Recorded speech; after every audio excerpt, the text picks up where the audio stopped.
Hello everyone, this is Dr. Jawad. Thank you for tuning in to my channel. If you haven't done so already, just 4 things. 1, the subscribe button. 2, the like button.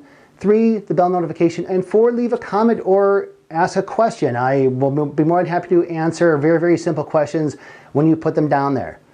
People have asked me in the past, where do I recommend buying my products from, my supplements? And now I have a link to a store. It's in the notes down below. Full script. You can click on that link and it'll take you to my online store. Now there's over 300 brands there. So when the question of branding comes up, this is where I can say do your research. Find the brand that suits you best because there's over 300 different brands for you to choose from online. So thank you very much for supporting my channel. I appreciate it and enjoy the video. Thank you. I'm just going to summarize the biosynthesis pathway of how this cascade happens. Now again, there's more steps involved, but this is just a summary. So we're going to start off with acetylacetyl-CoA, which turns into HMG-CoA, which then reduces to mevalonate, which then, I'm leaving out some steps here, then it turns into cholesterol and CoQ10. Now when it comes to statin medications, remember statin medications are there to reduce the cholesterol being formed. So what they do, they block this enzyme. HMG-CoA reductase enzyme is a powerful rate-limiting step enzyme which reduces HMG-CoA to mevalonic acid. Now when it blocks it, it doesn't reduce it. It's like the buck stops here. So what happens to you? Not only are you reducing the formation of cholesterol, which is needed for cells to function and the body to function, also in addition, it's reducing the levels of CoQ10.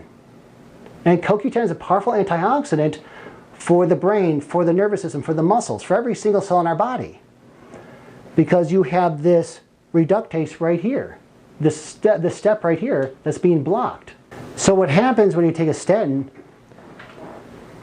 everything below this line declines. Now I'm not going into the benefits of everything else that goes down below this line because there's a lot of benefits to all these other pathways. However, when you take a statin, it reduces everything below this line. So it reduces the cholesterol and the CoQ10. However, CoQ10 is transported throughout the body on the LDL particles, low density lipoprotein particles, the bad cholesterol. So now you're wiping out and reducing the bad cholesterol, the low density lipoproteins, the LDL particles. So yay, you're reducing the LDL, so your cholesterol is being somewhat managed, but also in addition, you're reducing the CoQ10 levels. What's CoQ10 and how does it benefit? When it comes to coenzyme Q10, the main thing in a nutshell to take away from this is that we have cells called mitochondria. The mitochondria, its main function is to produce what's called ATP. That's your cellular energy, that's your currency. One of the functions of coenzyme Q10 gives the body's ability to make energy, and if that is taken away, this is where you get fatigue, this is where you get breakdown.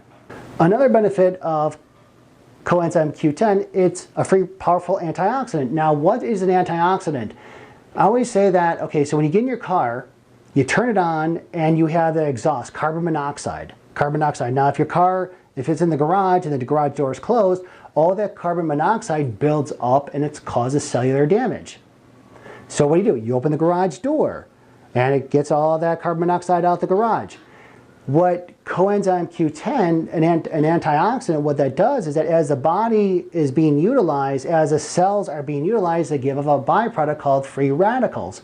And too many free radicals built up in the system will cause sickness, illness, and disease.